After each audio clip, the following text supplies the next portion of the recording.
നമ്മുടെ നാട്ടിലെ നിയമങ്ങൾ അതിനെതിരാണ്. കേരളത്തിൽ നമുക്ക് ഒരു മോട്ടോക്രോസ് റേസിംഗ് എന്ന് പറയുമ്പോൾ അതൊരു ഓപ്പർച്യൂണിറ്റി ഇല്ല, അതൊരു സ്പോർട്ട് അല്ലേ.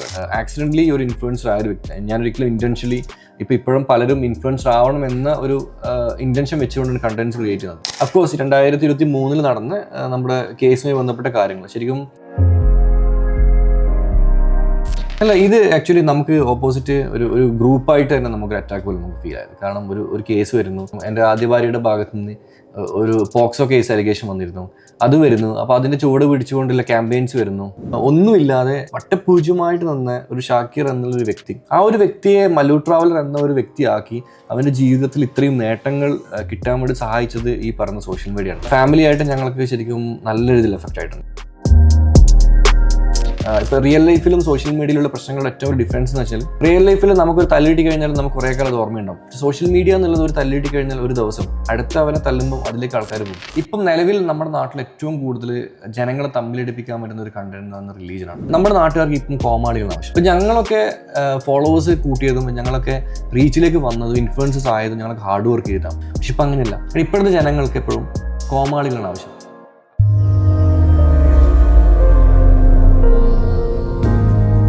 സിനിമ ഭ്രാന്തനിൽ ഇന്ന് കൂടെ ഉള്ളത് നമ്മുടെ സ്വന്തം മല്ലു ട്രാവലർ ആണ്. വെൽക്കം ടു സിനിമ ഭ്രാന്തൻ. താങ്ക്സ്. അപ്പം UAE ജീവിതം നയിച്ചുകൊണ്ടിരിക്കുന്ന ഒരാളാണ്. ഇവിടെ നിന്നൊക്കെ വിട്ടുപോയിട്ട് ഇപ്പോൾ അവിടെയാണ്, ഇപ്പം നാട്ടിലേക്ക് തിരിച്ചു വന്നിട്ടുണ്ട്. സോ എങ്ങനെയുണ്ട് UAE ജീവിതമൊക്കെ? അല്ല, ഇവിടുന്ന് വിട്ടു പോയതല്ല, നമ്മുടെ ജീവിക്കാൻ വേണ്ടിയുള്ള കഷ്ടപ്പാടിനിടയിൽ UAE ജീവിക്കണമെന്നേ ഉള്ളൂ. ഇപ്പം എല്ലാവരും ഫാമിലി മുഴുവൻ അവിടെയാണ്, അവിടെ ഇപ്പോൾ സെറ്റിൽ ആയിട്ടുള്ളത്. മക്കളാണെങ്കിൽ എല്ലാവരും എഡ്യൂക്കേഷൻ കാര്യങ്ങളൊക്കെ അവിടെ നിന്ന് പോകുന്നുണ്ട്. ഞാൻ 2016 മുതൽ UAE റെസിഡൻ്റ് ആണ്. ഞാൻ ആദ്യഘട്ടത്തിൽ ഞാൻ അവിടെ സാധാരണ ഒരു മാസ്റ്റർ വിസിറ്റിംഗ് വിസയിൽ പോയി ജോലി അന്വേഷിച്ച് പോയി, അങ്ങനെ ജോലി എടുത്ത് 2000 ദിർഹംസ് സാലറി ജോലി ചെയ്തൊരു വ്യക്തിയാണ്. പിന്നീട് യൂട്യൂബ് കരിയർ തുടങ്ങിയതിന് ശേഷമാണ് അവിടെ ഒരു ഈവെൻറ്റിൽ അവിടുത്തെ ഒരു ഗവൺമെൻറ് ഒരു ഗസ്റ്റായിട്ട് പോകേണ്ട ഒരു ഓപ്പർച്യൂണിറ്റി ഇട്ട് അങ്ങനെ പോയി അവിടുത്തെ സാധ്യതകൾ തിരിച്ചറിഞ്ഞിട്ട് അങ്ങനെ ഞങ്ങൾ അവിടെ ഒരു കമ്പനി ഓപ്പൺ ചെയ്തു, ഞാനും നമ്മുടെ പാർട്ണർ ജിസിയിലും കൂടി. അന്ന് മുതൽ ഞാൻ അവിടെ റെസിഡൻ്റ് ആണ്. പക്ഷേ ആദ്യമായിട്ടാണ് ഫാമിലി അങ്ങോട്ടേക്ക് ഷിഫ്റ്റ് ആവുന്നത്. ഇപ്പം മോനുണ്ടായിരുന്നു, ബൈക്കിനോട് ഭയങ്കര ക്രേസ് ഒക്കെ ഉള്ള ആളായിരുന്നു. അവിടെ ചെന്നിട്ടും ഇപ്പോഴും അതൊക്കെ കണ്ടിന്യൂ ചെയ്യുന്നുണ്ടോ? ആക്ച്വലി അവരെ കൊണ്ടുവരാനുള്ള റീസണും ഇതാണ്. കാരണം രണ്ടുപേരും ബൈക്കേഴ്സാണ്, മാസിയാണെങ്കിൽ റയാനാണെങ്കിൽ രണ്ടുപേരും. അപ്പം നമ്മുടെ നാട്ടിലെ നിയമങ്ങൾ അതിനെതിരാണ്. കേരളത്തിൽ നമുക്ക് ഒരു മോട്ടോക്രോസ് റേസിംഗ് എന്ന് പറയുമ്പോൾ അതൊരു ഓപ്പർച്യൂണിറ്റി ഇല്ല, അതൊരു സ്പോർട്ട് അല്ലേ. ഇവിടെ അത് ആക്ച്വലി ജനങ്ങളുടെ അപകടത്തിൽപ്പെടുത്തുന്ന ശബ്ദം ഉണ്ടാക്കുന്ന ബൈക്കുകൾ എന്നൊക്കെ പറഞ്ഞ ആ ഒരു കാറ്റഗറിയാണ്. പക്ഷേങ്കിൽ അവിടെ ഗവൺമെൻറ് സപ്പോർട്ട് ചെയ്യുന്നുണ്ട്. അപ്പം അവർ മോട്ടോക്രോസ് ആയിരുന്നു ഇന്ത്യയിൽ ഫോക്കസ് ചെയ്ത്. ഇപ്പോൾ ഇവിടെ ഉള്ള സമയത്ത് ഞങ്ങൾ ബാംഗ്ലൂരും കോയമ്പത്തൂരൊക്കെ പോയിട്ടാണ് ഞങ്ങൾ പ്രാക്ടീസ് കൊടുക്കുന്നത്. അപ്പം അവിടെ ആകുമ്പോൾ നമുക്ക് അത്ര ലോങ് പോകേണ്ട, 50 കിലോമീറ്റർ ചുറ്റളവിൽ നമുക്ക് എല്ലാ കാര്യങ്ങളും അവൈലബിൾ ആണ്. MotoGP ട്രാക്കാണ് നമ്മൾ ഫോക്കസ് ചെയ്യാൻ പോകുന്നത് രണ്ടുപേരും. ഇപ്പം വളരെയധികം സോഷ്യൽ മീഡിയയിൽ ആക്റ്റീവ് ആയിട്ടുള്ള ഒരാളായിരുന്നു. പക്ഷേ നമുക്കറിയാം ഇടയ്ക്ക് വലിയൊരു ഇഷ്യൂ തന്നെ ഫേസ് ചെയ്യേണ്ടി വന്നു. അതിനുശേഷം ഇപ്പോൾ സോഷ്യൽ മീഡിയയിൽ അത്ര ആക്റ്റീവ് അല്ല, നമുക്ക് നേരത്തെ പോലുള്ളൊരു സാന്നിധ്യം ഇപ്പോൾ കാണാനൊന്നും പറ്റുന്നില്ല. മനഃപൂർവ്വം ഒരു ബ്രേക്ക് എടുത്തേക്കുന്നതാണോ സോഷ്യൽ മീഡിയയിൽ നിന്ന്? ഞാൻ ആക്ച്വലി 2018 മുതൽ ഈ ഒരു മേഖലയിലാണ്. ഞാൻ ആക്സിഡൻ്റലി ഒരു ഇൻഫ്ലുവൻസർ ആയ ഒരു വ്യക്തി, ഞാനൊരിക്കലും ഇൻറ്റൻഷ്യലി ഇപ്പോഴും പലരും ഇൻഫ്ലുവൻസർ ആവണം എന്ന ഒരു ഇൻറ്റൻഷൻ വെച്ചുകൊണ്ടാണ് കണ്ടന്റ്സ് ക്രിയേറ്റ് ചെയ്യുന്നത്. നമ്മൾ ആ ഒരു കാലഘട്ടത്ത് ഇൻഫ്ലുവൻസ് എന്താണെന്ന് അറിയാത്ത, അല്ലെങ്കിൽ സോഷ്യൽ മീഡിയ എന്താണ്, യൂട്യൂബ് എന്താണ് എന്നുപോലും അറിയാത്ത ഒരു ഏജിലാണ് നമ്മളൊക്കെ ഈ ഒരു ഇതിൽ വരുന്നത്. അപ്പം ഓൾമോസ്റ്റ് ഞാനൊരു 7 വർഷമായി ഈ ഒരു ഇൻഫ്ലുവൻസ് മേഖലയിൽ. അഫ്കോഴ്സ് 2023 നടന്ന് നമ്മുടെ കേസുമായി ബന്ധപ്പെട്ട കാര്യങ്ങൾ ശരിക്കും അത് വന്ന് നന്നായി എന്നേ ഞാൻ പറയുന്നുള്ളൂ. കാരണം ആ ഒരു കാര്യം വന്നപ്പോൾ എനിക്കൊരു ബ്രേക്ക് എടുക്കണം തോന്നി. ഞാൻ ബ്രേക്ക് എടുത്തു. നമ്മൾ UAE-ലാണെങ്കിലും മറ്റ് കൺട്രീസിലാണെങ്കിലും നമ്മുടെ ബിസിനസ്സും കാര്യങ്ങളൊക്കെ ഫോക്കസ് ചെയ്യാൻ തുടങ്ങിയപ്പോഴാണ് ഈ ഒരു ഇൻഫ്ലുവൻസ് ലൈഫിൽ നിന്നും എത്രത്തോളം പീസ്ഫുള്ളാണ് മറ്റ് ലൈഫ് എന്നുള്ളൊരു തിരിച്ചറിവാണ്. അപ്പം ഇപ്പോൾ ഒരു 2 ഇയേഴ്സായിട്ട് ഇപ്പം അങ്ങനെയാണ് ഫോക്കസ് ചെയ്യുന്നത്. എന്നാലും ഒന്നുമില്ലാതെ വട്ടപൂജ്യമായിട്ട് നിന്ന ഒരു ഷാക്കിർ എന്നുള്ളൊരു വ്യക്തി, ആ ഒരു വ്യക്തിയെ മല്ലു ട്രാവലർ എന്ന ഒരു വ്യക്തിയാക്കി അവൻ്റെ ജീവിതത്തിൽ ഇത്രയും നേട്ടങ്ങൾ കിട്ടാൻ വേണ്ടി സഹായിച്ചത് ഈ പറഞ്ഞ സോഷ്യൽ മീഡിയ ആണ്. അതുകൊണ്ട് തന്നെ അന്ന് ഉണ്ടായിരുന്ന ഒരുപാട് ഫോളോവേഴ്സ് ഇപ്പോഴും നമ്മുടെ വീഡിയോസ് കാണാൻ റെഡിയാണ്. അപ്പോൾ അവർക്ക് വേണ്ടിയിട്ട് യാത്ര ചെയ്യുമ്പോൾ കണ്ടന്റ് ക്രിയേറ്റ് ചെയ്യുന്നുണ്ട്. ഈ ഒരു കേസ് വന്നപ്പം പേഴ്സണലിയും അതുപോലെ തന്നെ ഫാമിലി പരമായിട്ടും എങ്ങനെയായിരുന്നു അത് എല്ലാവരെയും അഫക്റ്റ് ചെയ്തതും, ആൻഡ് അതിൽ നിന്ന് എങ്ങനെയായിരിക്കും ഓവർകം ചെയ്തതൊക്കെ? അല്ല, ഇത് ആക്ച്വലി നമുക്ക് ഓപ്പോസിറ്റ് ഒരു ഗ്രൂപ്പായിട്ട് തന്നെ നമുക്കൊരു അറ്റാക്ക് പോലെ നമുക്ക് ഫീൽ ആയത്. കാരണം ഒരു കേസ് വരുന്നു, അതിൻ്റെ പുറകിൽ ഒരുപാട് സൈബർ ആക്രമണങ്ങൾ വരുന്നു, അതിൻ്റെ പുറകിൽ നമുക്ക് രണ്ടാമതൊരു ഫേക്ക് അലിഗേഷൻ വരുന്നു. അപ്പം എൻ്റെ ആദ്യ ഭാര്യയുടെ ഭാഗത്തു നിന്ന് ഒരു പോക്സോ കേസ് അലിഗേഷൻ വന്നിരുന്നു, അത് വരുന്നു. അപ്പോൾ അതിൻ്റെ ചുവട് പിടിച്ചുകൊണ്ടുള്ള ക്യാമ്പയിൻസ് വരുന്നു. മല്ലു ട്രാവലർ എന്നുള്ള ഒരു പ്ലാറ്റ്ഫോം എങ്ങനെ തകർക്കണം എന്ന ഉദ്ദേശത്തോട് കൂടിയിട്ട് പലരും പലതരത്തിലുള്ള കള്ളക്കേസുകളും കാര്യങ്ങളും കള്ളപ്രചരണങ്ങളൊക്കെ ആയിട്ട് വന്നു. അതിലൊരു പക്ഷേ അവർ ആ ഒരു സമയത്ത് അതിൽ പലരും കുറച്ച് മാസങ്ങളിൽ വിജയിച്ചെന്ന് എനിക്ക് പറയാൻ പറ്റും. കാരണം ഇത് ജനങ്ങളുടെ മുന്നിലൊരു പോക്സോ കേസിൽ പ്രതി അല്ലെങ്കിൽ മറ്റ് ഒരു പീഡന കേസിൽ പ്രതി എന്നൊക്കെ പറയുമ്പോൾ ജനങ്ങൾ എപ്പോഴും അങ്ങനെയാണ് നമ്മൾ കാണുന്നത്. അപ്പം അങ്ങനെ കാണുന്ന ആൾക്കാർ നമ്മൾ ഒഴിവാക്കിയിട്ടു. പക്ഷേങ്കിൽ ഇപ്പം ഒരു കേസ് കോടതി വിധി വന്നു, കോടതി വെറുതെ വിട്ടു. 2 വർഷം ഞാൻ നിയമപോരാട്ടം നടത്തി, കോടതി തന്നെ വെറുതെ വിട്ടു. ഫാമിലി ആയിട്ട് ഞങ്ങൾക്ക് ശരിക്കും നല്ല രീതിയിൽ എഫക്റ്റ് ആയിട്ടുണ്ട്, ടു ബി ഓണസ്റ്റ്. ഞാനും എൻ്റെ കുടുംബവും തമ്മിൽ ഒരു പ്രശ്നങ്ങളില്ല. അന്നും ഇന്നും എപ്പോഴും എൻ്റെ കൂടെ നിന്നത് എൻ്റെ വൈഫാണെങ്കിലും എൻ്റെ കുടുംബമാണെങ്കിലും കൂടെ നിന്നിട്ടുണ്ട്. പക്ഷേങ്കിൽ പബ്ലിക്കിൻ്റെ മുമ്പിൽ നമ്മൾ ഒരു 10% ആൾക്കാരെങ്കിലും, എല്ലാവരും വിശ്വസിക്കും ഞാൻ പറഞ്ഞത്, ഒരു 10% ആൾക്കാരെങ്കിലും പബ്ലിക്ക് നമുക്ക് എതിരായിട്ട് വരാൻ തുടങ്ങി. അപ്പോൾ അത് അവർക്ക് എഫക്റ്റ് ആയിട്ടുണ്ട്. ഈ ആക്ച്വലി ഫോളോവേഴ്സ് ആയിട്ടുള്ളവർ കുറച്ച് പേര് തന്നെ എനിക്ക് തോന്നുന്നു ആ ഒരു സമയത്ത് ആ ഒരു കുറ്റപ്പെടുത്തൽ സോണിലോട്ട് എത്തിയിട്ടുണ്ടായിരുന്നു. അപ്പം അത്രയും നാൾ ഫോളോ ചെയ്തല്ലേ ഇഷ്ടപ്പെട്ടുകൊണ്ടിരുന്ന ഫാൻസ് തന്നെ ആ രീതിയിൽ എതിർത്ത് നിന്നപ്പോൾ എന്തായിരുന്നു തോന്നിയതൊക്കെ? ഇപ്പോൾ ഫോളോവേഴ്സ് ആണെങ്കിൽ തന്നെ നമ്മളിപ്പോൾ നമ്മുടെ മക്കള് നമ്മൾ അവരെ വളർത്തിക്കൊണ്ടുവരുന്നു. നമ്മൾ ചെറുപ്പത്തിലെ നമ്മൾ അവർക്കുള്ള കാര്യങ്ങൾ ചെയ്തു കൊടുത്ത് അവരെ വളർത്തിക്കൊണ്ട് വന്നിട്ട് പെട്ടെന്ന് അവരെന്തെങ്കിലും തെറ്റോ കാര്യങ്ങളോ ചെയ്യുമ്പോൾ അതിനെതിരെ പ്രതികരിക്കാനുള്ള അവകാശം ഒരു പേരൻ്റ് എന്നതിൽ നമുക്കുണ്ട്. കാരണം നമ്മളാണ് അവരെ വളർത്തിക്കൊണ്ടുവരുന്നത്. അതുപോലെ തന്നെയാണ് ഓരോ ഇൻഫ്ലുവൻസറുടെയും കാര്യം. ഒരു ഇൻഫ്ലുവൻസറുടെ വിജയം എന്ന് പറയുന്നത് ഒന്നാമത് അഫ്കോഴ്സ് അവൻ ചെയ്യുന്ന കണ്ടന്റുകളാണ്. അപ്പോൾ അവർ പോസ്റ്റ് ചെയ്യുന്ന കണ്ടന്റുകൾ വേറെപ്പെട്ട സമയവും മറ്റും മുടക്കി അത് കണ്ട് അതിൽ പോയി കമൻറ്റ്സ് ചെയ്ത് പോസിറ്റീവായി കമൻറ്റുകൾ ചെയ്ത് ഫോളോ ചെയ്ത് അവർ കൊണ്ടുവരുന്ന ആഡുകളാണെങ്കിലും എന്താണെങ്കിലും അത് കണ്ട് വിജയിപ്പിക്കുന്ന ഫോളോവേഴ്സാണ് ശരിക്കും നമ്മുടെ വിജയത്തിൻ്റെ പുറകിൽ എന്ന് പറയുന്നത്. അപ്പം നമ്മൾ അവർക്ക് ഇഷ്ടപ്പെടാത്തൊരു തെറ്റ് ചെയ്തു എന്ന് കാണുമ്പോൾ തീർച്ചയായിട്ടും അവർ പ്രതികരിക്കും. അവർക്ക് പ്രതികരിക്കാമെന്ന് അവർക്ക് നമ്മൾ തല്ലാനോ അല്ലെങ്കിൽ കുടുംബത്തിൽ നിന്ന് പുറത്താക്കാനോ ഒന്നും അവർക്ക് ചെയ്യാൻ പറ്റില്ല. അവർക്ക് ചെയ്യാൻ പറ്റുന്ന അൺഫോളോ അടിക്കുക, അവരുടെ പ്രതിഷേധം കമൻറ്റ് ബോക്സുകളിൽ പറയുകയാണ്, അവരത് ചെയ്യും. എന്നിട്ട് ഇപ്പോൾ ഇത് കേസ് തെളിഞ്ഞതിന് ശേഷം അവരുടെ ഒരു കംബാക്ക് ഉണ്ടായിരുന്നു? തീർച്ചയായിട്ടും.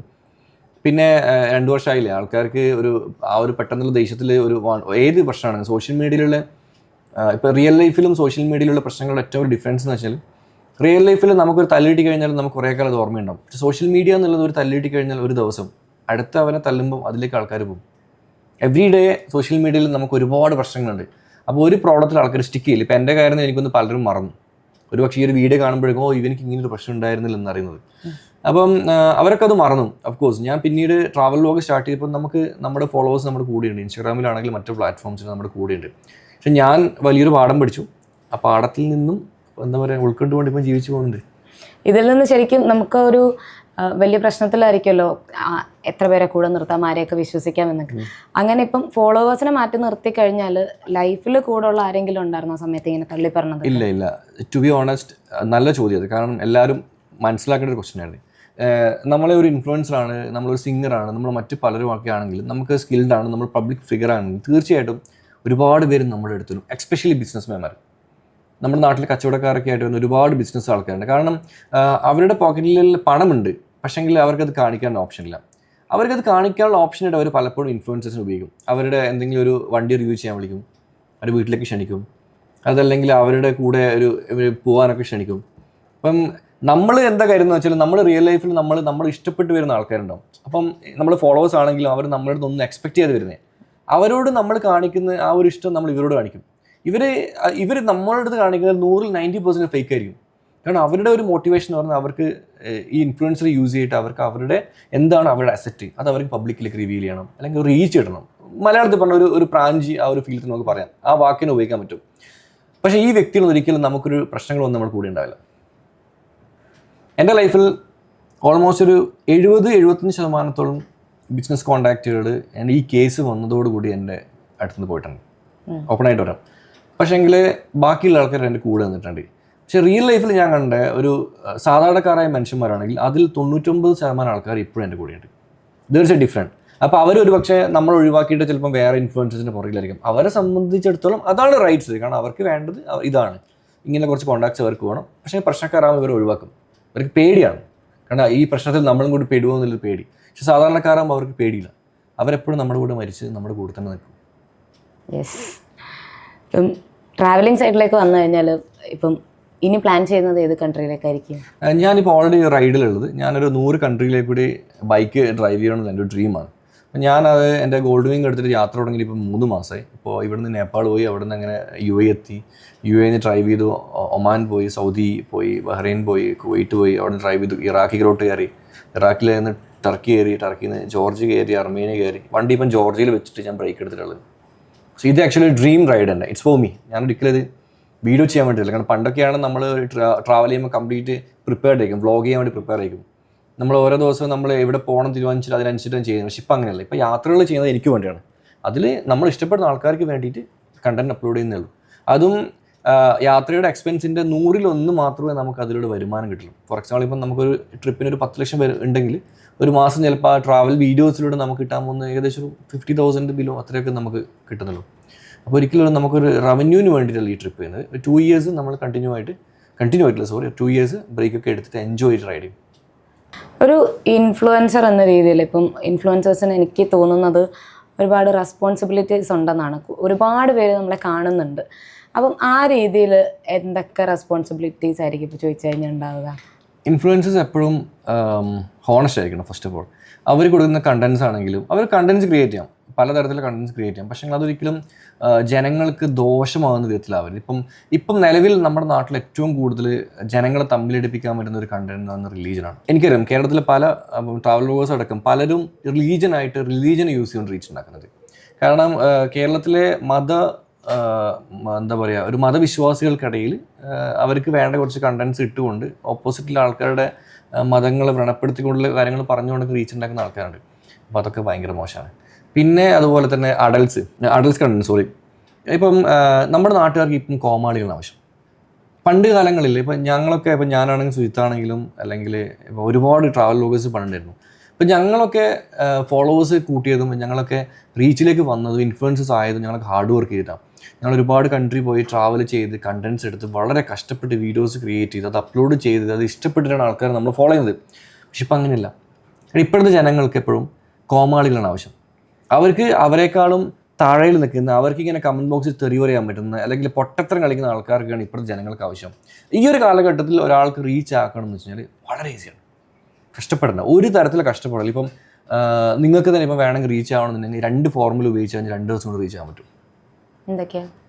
ഒരു കോമാളി ലുക്ക് ഉണ്ടാക്കും, വസ്ത്രധാരണമൊക്കെ ഒന്ന് മാറ്റി, ഒരു മുടിയൊക്കെ ഒന്ന് മാറ്റി ഒരു കോമാളി ലുക്ക് ഉണ്ടാക്കിയിട്ട് 2 പൊട്ടത്തരങ്ങൾ പറഞ്ഞിട്ട് റീലും കിട്ടാൽ മതി. അത് നല്ലോണം ഷെയർ ചെയ്യും, മില്യൺസ് റീച്ച് വരും. നമ്മൾ പലപ്പോഴും കണ്ടില്ല സോഷ്യൽ മീഡിയയിൽ ചില പ്രത്യേക വസ്ത്രം ധരിച്ച യുവാക്കളെ കാണിക്കുന്നു, ചില പ്രത്യേക മുടിയുള്ള യുവാക്കളെ കാണിക്കുന്നു. ഇതൊക്കെ റീച്ച് ഉണ്ടാക്കാൻ വേണ്ടിയിട്ട് പലരും ചെയ്യുന്നുണ്ട്. അപ്പം അങ്ങനെ റീച്ച് കാണിക്കും. പിന്നെ ചില തിയേറ്ററിന് മുമ്പിലൊക്കെ പോയി നമുക്ക് കാണാം. അവരൊക്കെ ആൾക്കാർ കല്യാണങ്ങൾക്ക് മറ്റ് പരിപാടികളൊക്കെ പൈസ കൊടുത്ത് വിളിച്ച് സെലിബ്രിറ്റി ആക്കുന്ന സിറ്റുവേഷനായി. അവർ ബുദ്ധിമാന്മാരാണ് ടു ബി ഓണസ്റ്റ്. പക്ഷെ അവരെ കമൻറ്റ് ചെയ്ത് അവരെ കളിയാക്കുന്നവരാണ് യഥാർത്ഥ വിഡ്ഢികൾ. കാരണം അവർക്കറിയാം ഇങ്ങനെ ചെയ്താൽ ഇത്ര റീച്ച് വരും. അവർക്ക് ഒരു ഫ്യൂച്ചർ പ്ലാൻ ഉണ്ടാവും. ആ പ്ലാൻ വെച്ച് അവർ വർക്കൗട്ട് ചെയ്ത് പോകുന്നുണ്ട്. ഇപ്പം നമ്മൾ മൂവി കണ്ടു കഴിഞ്ഞാലും നമ്മൾ ഇഷ്ടപ്പെടുന്ന നടന്മാരെന്ന് പറയുമ്പോൾ പപ്പു അല്ലെങ്കിൽ ജഗതി, ഇങ്ങനെയൊക്കെ നടന്മാരാണ് എനിക്കൊറ്റ ഇഷ്ടം നടന്മാരാണ്. കാരണം എന്താണെന്ന് വെച്ചാൽ ഇവർ അഭിനയിക്കുന്ന സിനിമയിൽ ഒരു നായകനുണ്ടാവും, ഫൈറ്റ് ചെയ്യുന്നത്, കുറേ ആൾക്കാർ അടിച്ചിടുന്നത്, നന്മയ്ക്ക് വേണ്ടി പോരാടുന്നൊരു നായകൻ. അതേ സിനിമയിൽ കോമാളി വേഷം ചെയ്യുകയാണ് ഈ കൊമേഡിയൻസ് ചെയ്യുന്നത്. അതേപോലെ തന്നെ ഇവരും ജനങ്ങൾക്ക് വേണ്ടത് അവരെയാണ്. അപ്പം ഈ ഒരു കാലഘട്ടത്തിൽ ബീയിങ് എൻ ഇൻഫ്ലുവൻസർ എന്ന് പറയുമ്പോൾ അത് കുറച്ച് ടഫാണ്. ബീയിങ് എ ഹോണസ്റ്റ് ഇൻഫ്ലുവൻസർ എന്ന് പറയുമ്പോൾ കുറച്ച് ടഫാണ്. ഈ ട്രോൾസ് ഒക്കെ വരുമ്പം അതിനോട് എങ്ങനെയായിരിക്കും റിയാക്ട് ചെയ്യുന്നത്? ഞാൻ ടു ബി ഓണസ്റ്റ് ഞാൻ സോഷ്യൽ മീഡിയ ഉപയോഗം വളരെ കുറവാണ്. എൻ്റെ ഇൻസ്റ്റാഗ്രാം ആണെങ്കിലും യൂട്യൂബ് ആണെങ്കിലും ഫേസ്ബുക്ക് ആണെങ്കിലും ഹാൻഡിൽ നിന്ന് വേറെ ആൾക്കാർ ഞാൻ അവർക്ക് കൊടുത്തിട്ടുള്ളത്. ഇപ്പം നാട്ടിൽ വന്നപ്പോഴാണ് എൻ്റെ കയ്യിൽ ഇപ്പോൾ ഇൻസ്റ്റാഗ്രാം ഞാനിപ്പോൾ യൂസ് ചെയ്ത് ഇവിടെ ചെക്ക് ചെയ്യാൻ വേണ്ടിയത്. അപ്പം നമ്മളങ്ങനെ ഓവർ ടൈം നമ്മളങ്ങനെ സോഷ്യൽ മീഡിയയിൽ സ്പെൻഡ് ചെയ്യാറില്ല. കാരണം ഈ പറഞ്ഞ പോലെ തന്നെ നമുക്ക് ഓപ്പൺ ആക്കി കഴിഞ്ഞാൽ നമുക്ക് കാണുന്ന ഇതുപോലുള്ള കാര്യങ്ങളാണ്. യൂട്യൂബൊക്കെ ആണെങ്കിൽ പണ്ട് കാലങ്ങളിൽ നമ്മൾ വീഡിയോസ് കാണുമ്പം ഇങ്ങനെയാണ് നമ്മൾ കണ്ടുകൊണ്ടിരുന്നത്. കാരണം നമുക്കത് ടൈം ഉണ്ടായിരുന്നു, നമുക്ക് പേഷ്യൻസ് ഉണ്ടായിരുന്നു, നമുക്ക് ഇരുന്നിട്ട് ഇതിങ്ങനെ ഇരുന്ന് കാണാനുള്ള ഒരു ഇതിന് നമുക്കുണ്ടായിരുന്നു. പക്ഷെ ഇപ്പം ഇങ്ങനെ എന്നുള്ളത് മാറി, ഇപ്പം ഇങ്ങനെ. അപ്പോൾ ഈ ഒരു ആംഗിളിൽ നിന്ന് ഈ ഒരു ആംഗിളിലേക്ക് നമ്മൾ മാറിയപ്പം അത് വലിയൊരു മാറ്റമായി. ഇവിടെ നമ്മളൊരു 30 മിനിറ്റ് വീഡിയോ നമ്മൾ ഇങ്ങനെ ഇരുന്നിട്ട് ഇങ്ങനെ കാണും. ഇവിടെ മാറി. ഇവിടെ നമ്മൾ ഒരു 30 മിനിറ്റ് ചിലപ്പം ഒരു വീഡിയോ കാണുന്നത്, ഇവിടെ നമ്മൾ 30 സെക്കൻഡിനുള്ളൊരു 10-20 വീഡിയോസ് ഇങ്ങനെ ടിക് ടിക് ടിക് എന്നിട്ട് കാണും. അപ്പോൾ അത് റീൽസ് വരുമ്പോൾ അങ്ങനെയാണ് വരുന്നത്. അപ്പോൾ അങ്ങനെ വന്നു കഴിഞ്ഞാൽ നമുക്കത് ഭയങ്കരമായിട്ട് എഫക്റ്റ് ആവും. നമ്മുടെ മക്കളാണെങ്കിലും എന്താണെങ്കിലും. ഇപ്പം നമ്മളിപ്പോൾ ഇവിടെ ഇങ്ങനെ ഇരിക്കുന്നു, ഇപ്പം ഞാൻ നിന്നോട് ചോദിക്കുന്നു ചായ കുടിച്ചോ, ചോറുന്നു, ഇറ്റ്സ് എ റിയാലിറ്റി. അതിന് മറ്റേ ഒരു അങ്ങ് വാണക്കോണി ഒരു പാട്ടൊക്കെ ഇട്ടിട്ട് കഴിഞ്ഞാൽ ഉടനെ ഫീലായി ഇറ്റ്സ് ഫേക്കിംഗ്. എന്ത് മ്യൂസിക്കാണ് ഇടുന്നത് അതിനനുസരിച്ചിട്ട് നമ്മൾ പറയുന്ന കണ്ടന്റ്സ് നമ്മൾ ഫേക്ക് ചെയ്തുകൊണ്ടിരിക്കണം. അപ്പം മാക്സിമം ഒഴിവാക്കിക്കൊണ്ടിരിക്കുന്നു സോഷ്യൽ മീഡിയ ഇപ്പോൾ. പക്ഷെ ഒരു ഇൻഫ്ലുവൻസർ സോഷ്യൽ മീഡിയ അധികം യൂസ് ചെയ്യില്ല എന്നുള്ളത് അധികം അങ്ങനെ കേട്ടിട്ടില്ല. I was an influencer. First of all ഞാനങ്ങനെ ഇപ്പോൾ ഇൻഫ്ലുവൻസർ എന്ന നിലയിൽ അങ്ങനെ അറിയപ്പെടാൻ ആഗ്രഹിക്കുന്നില്ല. ഫസ്റ്റ് ഓഫ് ഓൾ ഞാൻ വളർന്നു വരുന്നൊരു പ്ലാറ്റ്ഫോം ആയതുകൊണ്ടും എന്നെ ഇഷ്ടപ്പെടുന്ന ആൾക്കാർ ആ പ്ലാറ്റ്ഫോമിൽ ഉള്ളത് കൊണ്ടാണ് ഞാൻ ഇപ്പോൾ കണ്ടന്റ്സ് ക്രിയേറ്റ് ചെയ്യുന്നത്. അതും ഞാൻ അപ്ലോഡ് ചെയ്യുന്നത് ട്രാവലിംഗ് ചെയ്യുന്ന സമയത്താണ് കണ്ടന്റ്സ് ക്രിയേറ്റ് ചെയ്യുന്നത്. അതല്ലാതെ ഒരിക്കലും ഞാൻ ഈ പറഞ്ഞ പോലത്തെ കണ്ടന്റുകൾ ക്രിയേറ്റ് ചെയ്യുന്നില്ല. ജസ്റ്റ് റീച്ച് ഇട്ടാൻ വേണ്ടി എന്തെങ്കിലുമൊക്കെ എടുത്ത്. പിന്നെ ഞാൻ മുന്നേ ഞാൻ ഒരുപാട് പ്രശ്നങ്ങളിൽ ഇടപെട്ടിരുന്നു. കാരണം ഞാൻ സ്കൂളിൽ പഠിക്കുന്ന കാലഘട്ടത്തിൽ ഞാൻ എന്താ പറയുക ഇതുപോലുള്ള ഒരു സാമൂഹിക കാര്യത്തിലൊക്കെ ഇടപെടാറുണ്ട്. അപ്പോൾ ഓട്ടോമാറ്റിക്കലി ചില പ്രശ്നങ്ങളാകുമ്പോൾ നമുക്ക് ഇങ്ങനെ ചോര തിളച്ചു മറന്നൊക്കെ പറഞ്ഞില്ലേ, അങ്ങനെ തിളച്ചു മറിഞ്ഞൊക്കെ ചെയ്തിരുന്നു. ഞാൻ ഒരുപാട് കാര്യങ്ങൾക്ക് എൻ്റെ അഭിപ്രായങ്ങളൊക്കെ പറഞ്ഞിരുന്നു. ഇപ്പം കുറച്ച് കാലമായിട്ട് ചോര തിളക്കും ഇങ്ങനെ തണുപ്പിക്കണം. സ്റ്റോപ്പ്. ഒരു കാര്യത്തിൽ ഇനി ഇടപെടുന്നില്ല. കാരണം ഇടപെട്ടൊരു കാര്യമില്ല. നമ്മൾ എന്ത് പറഞ്ഞാലും അതിന് ഓപ്പോസിറ്റ് ആയിട്ട് പറയാനും അതിനെതിരെ ക്യാമ്പയിൻ നടത്തുന്ന ആൾക്കാരുണ്ട്. അപ്പം നമ്മുടെ നാട്ടിലത്തെ പല നടന്മാരാണെങ്കിലും സ്റ്റാറുകളാണെങ്കിലും ആരാണെങ്കിലും ഇവരൊക്കെ ചെയ്യുന്നത് അതേ ഒരു പാറ്റേൺ എനിക്ക് കീപ്പ് ചെയ്യും. എന്തെങ്കിലും ഉണ്ടെങ്കിൽ ഉണ്ടായിരുന്നു ലൈഫിൻ്റെ ഓരോരോ പാഠങ്ങൾ അല്ലേ? അതെ, ശരിക്കും ഒരുപാട് പഠിച്ചു.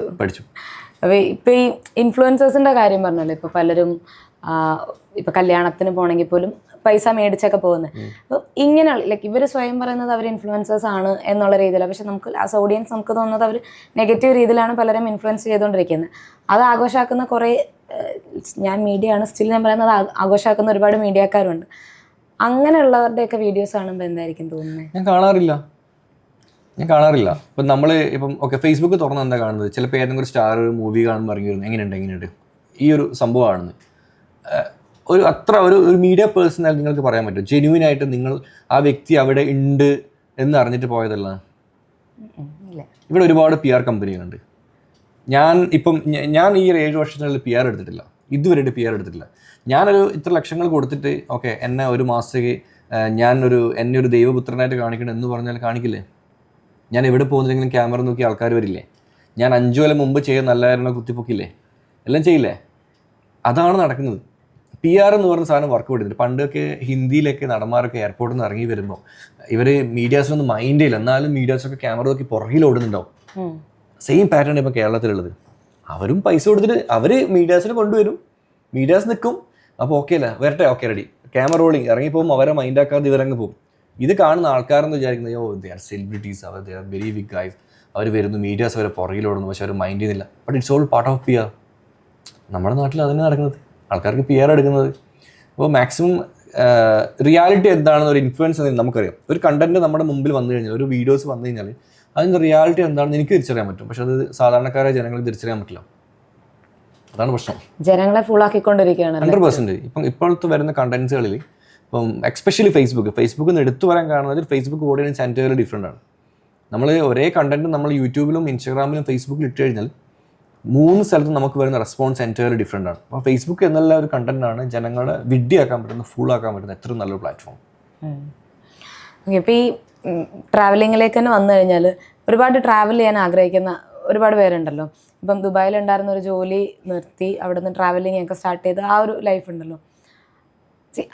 അങ്ങനത്തെ ഒരു പാറ്റേൺ ഇപ്പോൾ ട്രാവൽ ചെയ്യാൻ ആഗ്രഹിക്കുന്നവർക്ക് വേണ്ടി സജസ്റ്റ് ചെയ്യുമോ? ഇത് സിമ്പിളാണ്. ഞാൻ ട്രാവലിംഗ് സ്റ്റാർട്ട് ചെയ്ത് എനിക്ക് യാത്രകൾ ചെയ്യാനുള്ള ആഗ്രഹം കൊണ്ടാണ്.